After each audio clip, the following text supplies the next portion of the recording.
eu convido aqui o Marco Meggiani, CEO do Dorben Group, para trazer um pouquinho dessa experiência das marcas de luxo aí. E eu peço uma salva de palmas aí para o Marco. Seja muito bem-vindo, Marco.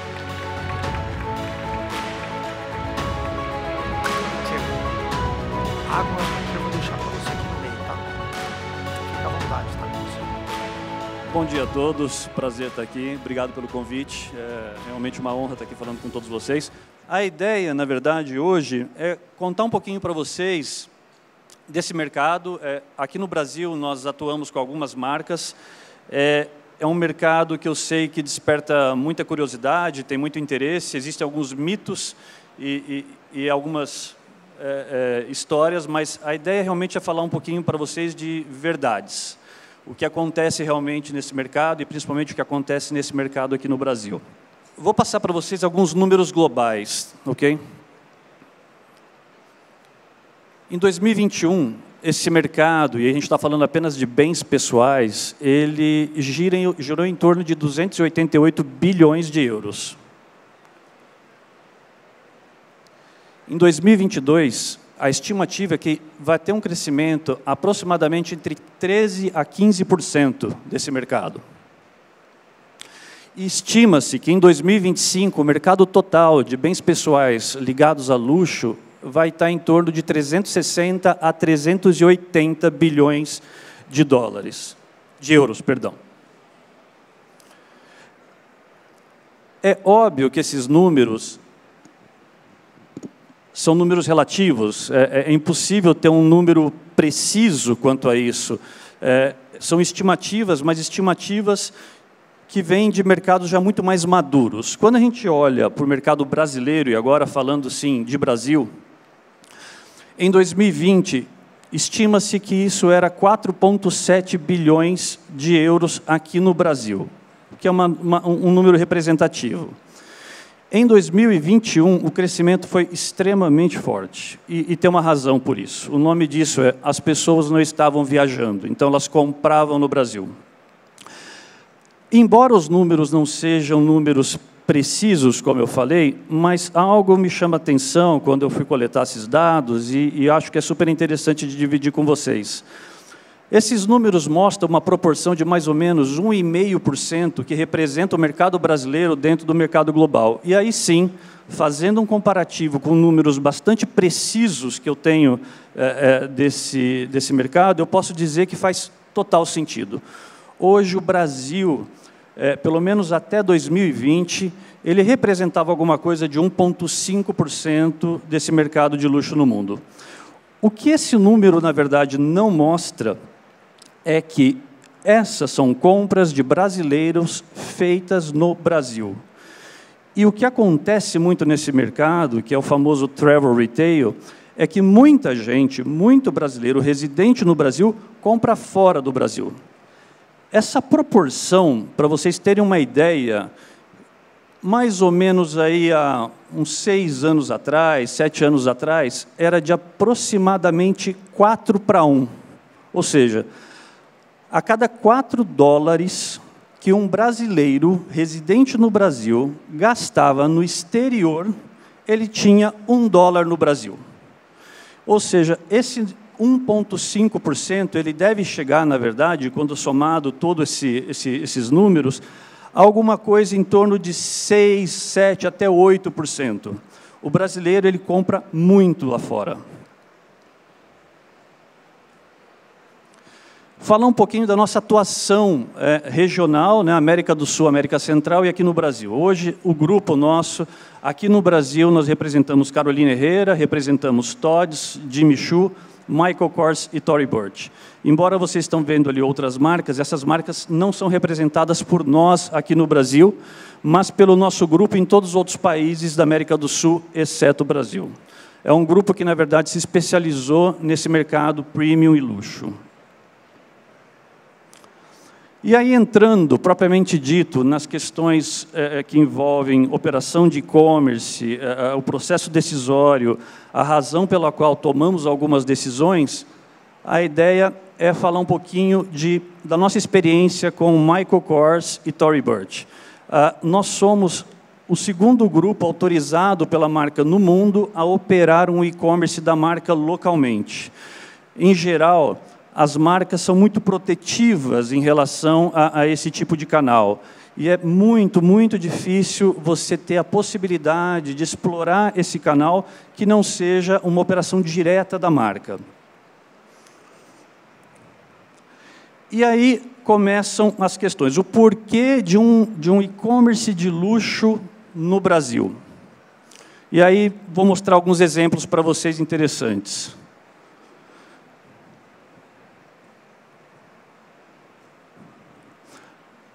Pergunta, alguém de vocês já esteve em alguma dessas cidades? Alguém de vocês já ouviu falar dessas cidades? Eu poderia até colocar uma outra cidade aqui que se chama Votuporanga, que é minha cidade natal, tá? Mas, infelizmente, enfim, não deu. Bom, vamos lá. Essas são cidades onde eu tenho clientes e esses clientes compram. Hoje, 55% das vendas realizadas no nosso e-commerce, marca de luxo, são para cidades onde nós não poderíamos ter uma loja física. Veja bem, é diferente, eu não estou dizendo que são cidades onde eu não tenho uma loja física. Eu estou dizendo que são cidades que, neste momento, eu não poderia ter uma loja física lá. Por questões que são cidades pequenas, muitas delas, para se terem uma ideia, não tem um shopping center, ok? São cidades realmente, muitas vezes, longínquas, e não haveria realmente a estrutura para isso. Mais da metade das minhas vendas hoje são para essas cidades. Ou seja, uma coisa que é muito curiosa dentro desse mercado é o seguinte, você tem clientes em todos os lugares, mas você não pode estar em todos os lugares. Não aqui hoje no Brasil. Quando você olha cidades na Europa ou cidades nos Estados Unidos, você tem grandes centros espalhados em todo o país. E aí sim, essa possibilidade se torna concreta.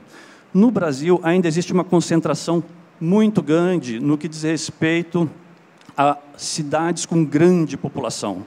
Não é algo tão comum.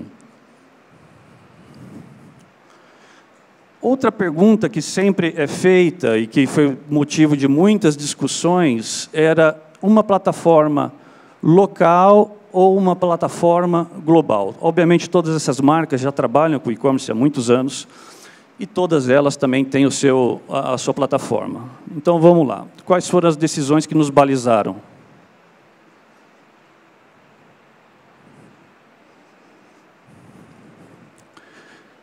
Nenhuma plataforma global que a gente analisou, discutiu, sentou, falou, atendia esses quesitos. A verdade é que hoje você tem uma complexidade no Brasil de default. Enfim, para quem está na área financeira, para quem está na área do e-commerce, sabe bem do que eu estou falando, você tem que basicamente pagar o imposto para um outro estado, quando você está vendendo a mercadoria, e é muito difícil você colocar isso na cabeça de alguém que desenhou uma plataforma lá nos Estados Unidos. Boleto, o famoso boleto. Uma das maiores dificuldades que eu tive foi explicar o que era boleto para alguém. É difícil de entender. Pix. Bom, esse eu nem tentei explicar, na verdade, porque isso daí, até para a gente aqui, às vezes, é um pouco complicado. Parcelamento, também, que é algo muito particular do Brasil.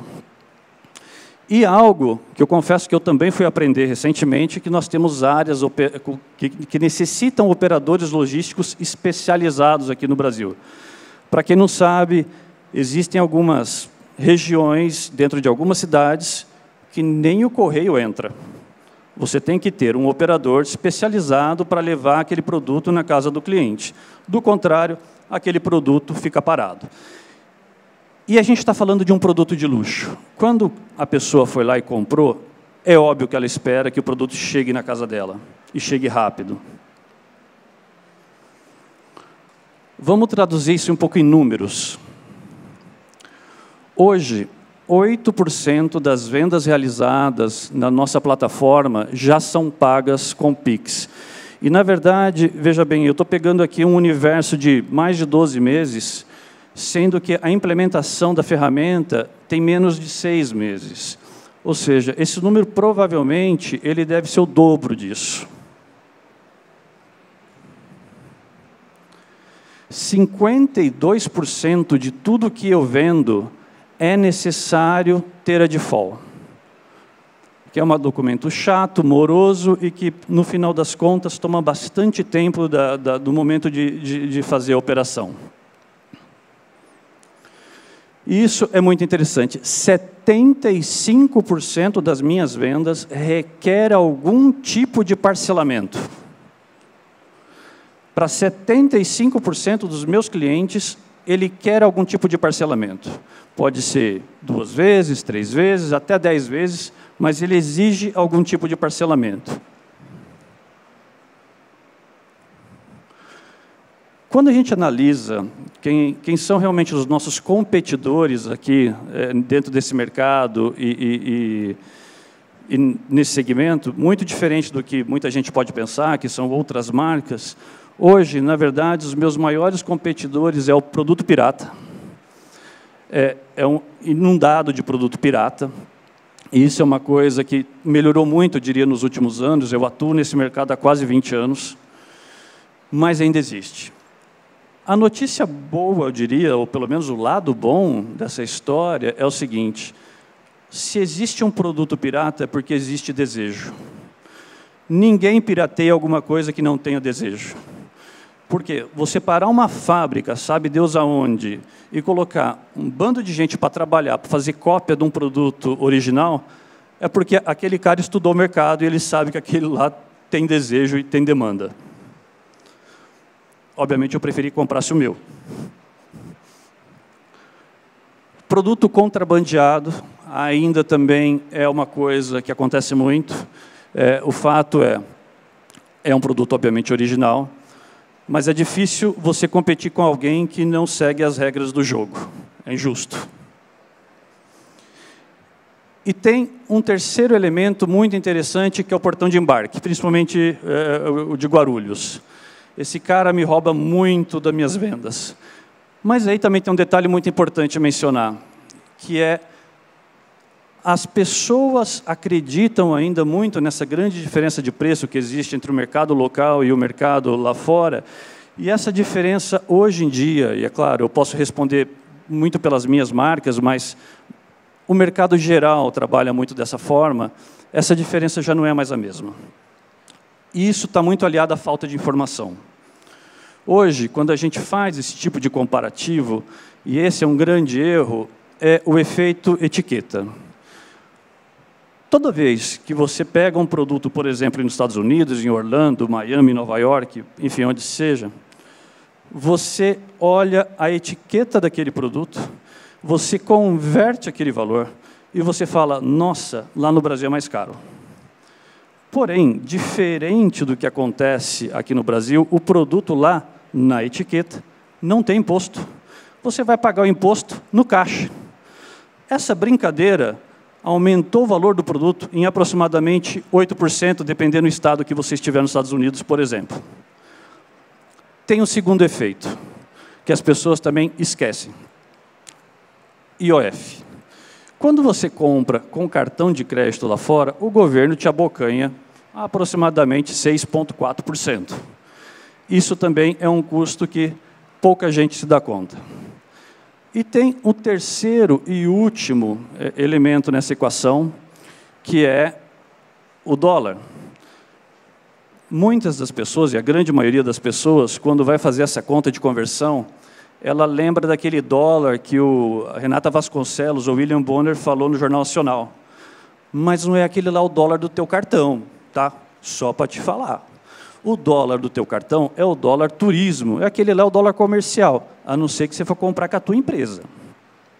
A verdade é que hoje essa diferença de preço ela deve estar em torno de 8%, que obviamente é relevante. Mas, como a gente falou antes, a grande vantagem de você ter isso hoje no Brasil é que você tem todas as facilidades e que, quando você está comprando fora, é mais difícil. Isso também é algo interessante, porque esse diferencial de preço, pelo menos essa é a mensagem que a gente sempre tenta passar para as nossas equipes, ele tem que ser traduzido para as pessoas e para os nossos clientes na forma de serviço. Ou seja, hoje, quando um cliente entra, e esse é um dos grandes desafios que nós temos, ele tem que, aquele vendedor, aquela pessoa que está atendendo o cliente, ele tem que prestar 8% a título de serviço para aquele cliente. Seja na venda, seja no pós-venda, seja naquele momento que ele está interatuando com o cliente. Isso, na verdade, eu diria, é uma obrigação dentro desse nosso mercado aqui no Brasil.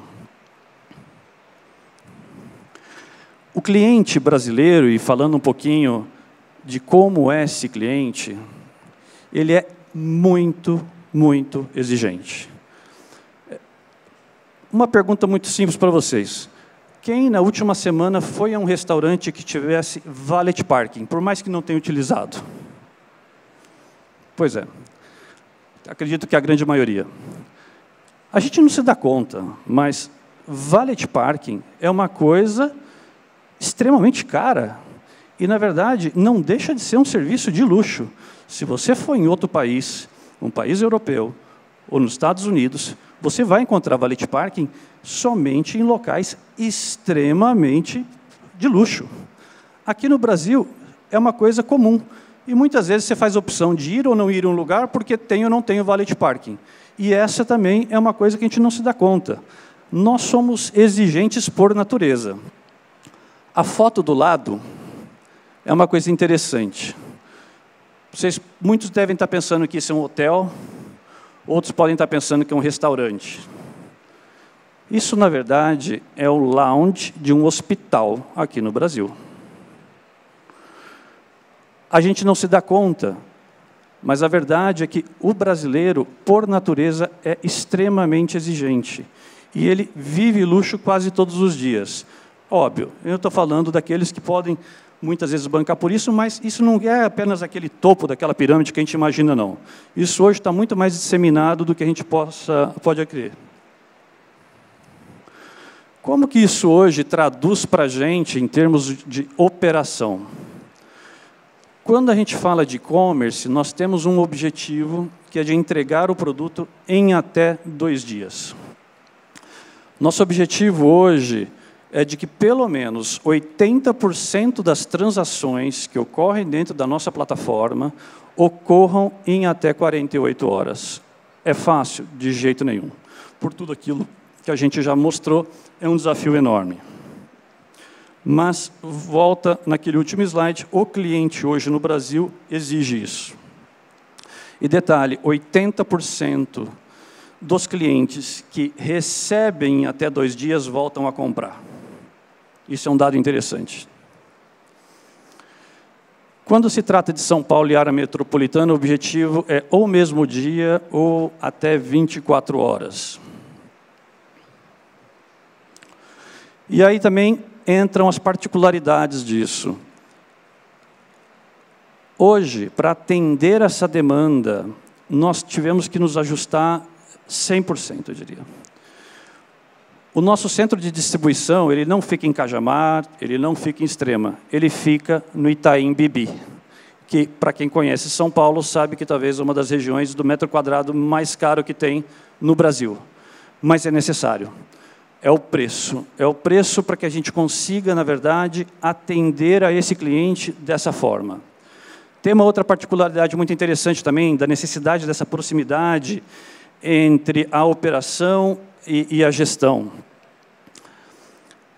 Existem algumas pessoas mais criativas, e o que essas pessoas criativas fazem de vez em quando? Elas compram um produto original e devolvem um produto pirata. Então, ter essa proximidade, conhecer esse produto, fazer essa recepção, entender aquilo que está acontecendo é de extrema importância, senão se torna um grave problema. Um dos grandes desafios, talvez, eu diria hoje, o maior desafio que nós temos em termos de operação, é pensar no que diz respeito à nossa compra. E essa talvez é a parte da glamorização que ninguém vê, porque realmente aqui não tem glamour nenhum. Hoje, nós compramos aquilo que vai ser vendido em maio de 2023. Minha mulher sempre me pergunta, o que você quer de presente do Dia dos Pais, que vai ser daqui 2 semanas. Eu falo, na verdade, eu queria saber o que você quer de Dia das Mães em 2023. Porque essa é a nossa realidade. É um mercado onde te exige, na verdade, uma antecipação muito grande. E essa antecipação muito grande, ela vem cheia de obstáculos. A gente não sabe, ninguém tem bola de cristal, qual é o momento, se vai ser um momento de crescimento ou de recessão. A gente tem que definir quais são as categorias que a gente tem que apostar. A gente tem que entender qual vai ser o desenho e estilo que vai ter aquilo que vai estar sendo usado naquele momento. A gente não sabe qual vai ser a cotação do dólar, e todo o meu produto é dolarizado. A gente não sabe quais são os impostos que vão ter na ocasião, se vai ter algum malabarismo, se a gente vai ter alguma novidade. E, por fim, a gente não sabe qual vai ser o custo do Brasil naquele momento, se a gente vai ter uma greve na alfândega, se a gente vai ter uma greve de caminhoneiros ou coisa do tipo. Tudo isso somado torna-se o desafio bastante grande. E a verdade é que a única maneira de lidar com isso é tendo gente ao seu lado e te apoiando, que entenda e que também tenha paixão por isso. Tem uma frase do Pedro Malan que eu acho perfeita. No Brasil, até o passado é incerto. É muito difícil a gente saber o futuro, mas a grande verdade é que aqui a gente tem dúvidas até do que aconteceu ontem. A mensagem que, na verdade, eu gostaria de deixar para vocês são essas 4, e aí já caminho para o final da apresentação. A empresa, e essa foi, na verdade, alguma coisa que eu aprendi ao longo dos anos, ela tem que estar sempre em beta. Beta é aquela terminologia que se utiliza antes daquele grande lançamento, daquele, vamos dizer, é um momento que você ainda está em fase de teste. E por que isso é uma verdade? Porque as coisas mudam a todo momento. E o que você tem que ter, na verdade, é esse espírito de se ajustar e se moldar ao momento. Quando você estiver numa empresa que ela acha que ela chegou no seu momento e dali não tem nada muito mais a ser feito, toma cuidado, isso é um problema. Tecnologia é realmente fundamental em todas as fases do processo. E a boa notícia é que a tecnologia cada vez mais está acessível. A tecnologia ela está cada dia mais barata. E isso é muito importante para os grandes e para os médios e para os pequenos. Era algo que no passado era muito mais difícil. Quando você tinha uma empresa média, uma empresa pequena, você ficava muito à margem do que aquilo que acontecia com as grandes empresas e aquilo que você via nessas grandes empresas. Hoje isso mudou muito. Isso é muito positivo para todo mundo.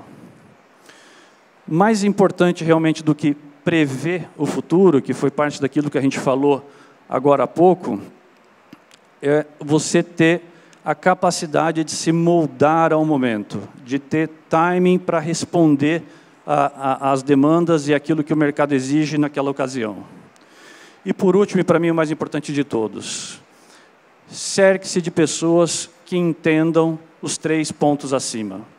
A verdade é que o que eu tenho dito, e tenho dito isso para muitas pessoas, é: eu não vendo bolsas, eu não vendo sapatos, eu não vendo acessórios e vestidos. O que, na verdade, nós temos de maior valor hoje na empresa são as pessoas. E são realmente essas pessoas que fazem toda a diferença.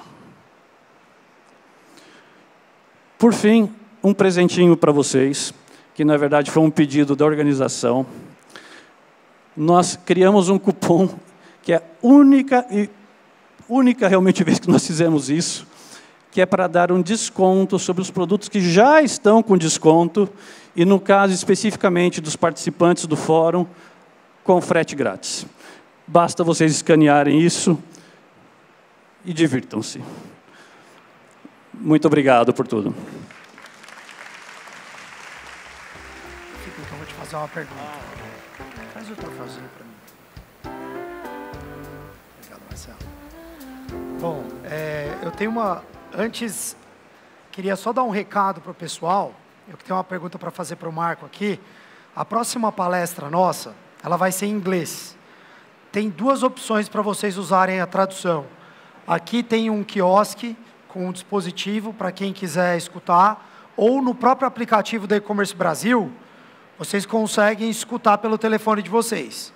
São as duas vias para o próximo encontro. E a pergunta que eu tenho aqui para o Marco, são duas, Marco, até para aproveitar o tempo aqui. A primeira delas, eu queria que você trouxesse um pouquinho como é que as grandes marcas têm resolvido a questão de sustentabilidade, tanto no processo de fabricação, em algumas delas olhando como buscar os melhores fornecedores para poder trazer esse produto high-end, e pensando um pouco no descarte, né? Muito se ouviu falar em algumas mídias no passado que as marcas são tão fortes que elas não querem descontinuar os seus produtos em vias normais, que elas acabam até fazendo uma incineração, algum tipo de descarte para não gerar nenhum tipo de dano naquele posicionamento. Eu queria que você comentasse um pouco a respeito da sua visão em relação a essa iniciativa por parte das grandes marcas de luxo. Ok. O que hoje a gente nota é o seguinte, existe sim uma preocupação grande no que diz respeito à sustentabilidade, e ela não vai apenas na questão do produto final, mas ela passa até pelo material de embalagem que eles utilizam. E é algo que eu diria, não é necessariamente novo, mas para as marcas se adaptarem a isso, está tomando ainda algum tempo. Por quê? Porque muitas dessas marcas já vêm de processos fabris, eu diria, em alguns casos, talvez até centenários, e fazer essa virada de chave, muitas vezes é difícil. Mas é fato que existe, sim, hoje uma preocupação, e você vê, por exemplo, em muitas dessas marcas que elas já aboliram, por exemplo, o uso de pele animal, outras estão em fase D, e o que eu acredito é que, num período aí de 4 a 5 anos, a gente deve ver um movimento muito drástico em relação a isso. É algo que começou principalmente na Europa, mas está se estendendo para o mundo inteiro. Uma outra coisa que eu não sei se vocês repararam, para quem viaja e repara numa coleção fora do Brasil, há 7, 8 anos atrás, você não encontrava os mesmos produtos que você encontrava nos Estados Unidos e na Europa, aqui no Brasil, nessas grandes marcas. Isso começou a mudar. O que você acha que foi feito, pensando numa estratégia de canal, que corrigiu esse delay entre lançar uma marca em Paris e, ao mesmo tempo, ter o produto disponível em São Paulo, Rio de Janeiro? Eu diria que, na verdade, as marcas passaram a olhar e a conhecer melhor o seu cliente. Aquilo que eu falei agora há pouco, bem no início, que no passado, brasileiros compravam 4 vezes mais lá do que aqui. As marcas começaram a entender que, na verdade, esse produto também tinha que estar aqui, porque talvez estivessem perdendo um grande filão de mercado. Então, adaptar essa oferta foi algo que eles fizeram, e fizeram até de maneira rápida, eu diria. É algo que era inevitável. E, na sua visão, geralmente um produto de luxo, o cliente ele quer testar, ele quer olhar, ele quer tocar, ele quer ter o glamour de um atendimento, de chegar numa loja, ter o café, a água, o champanhe. E quando você traz essa jornada para o digital, você entende que esse consumidor ele tende a consumir com o mesmo nível de conversão, ou a experiência que essa marca propicia força ele a ter uma experiência física na loja? Qual é a sua visão nessas diferentes jornadas do mundo físico, pensando nesse cliente que compra online? A verdade é o seguinte, sim, esse cliente ele tem essa tendência a querer estar na loja, a querer ter esse tratamento, a querer ter essa experiência. Mas é fato também que, como a gente falou no início, às vezes não é possível. Às vezes ele está numa cidade longe, às vezes ele está numa cidade que não tenha essa possibilidade. De todas as maneiras, isso é um dado muito interessante. Ele busca, na verdade, alguém que possa auxiliar ele nessa jornada de compra, mesmo que seja online. Hoje, 43% das vendas realizadas no site têm o auxílio de um vendedor físico. É um número impressionante. Ou seja, ele entra em contato com o vendedor, e esse vendedor vai guiando ele e ajudando ele na experiência da compra online. E esse vendedor fica disponível via WhatsApp, num chat? Totalmente disponível. Totalmente disponível. Via redes sociais. Entendi. Muito interessante. Marco, queria pedir uma salva de palmas aqui e agradecer em nome da E-Commerce Brasil. Obrigado.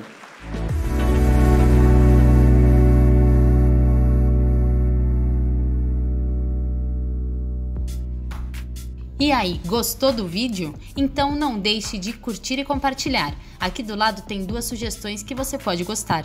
Até a próxima!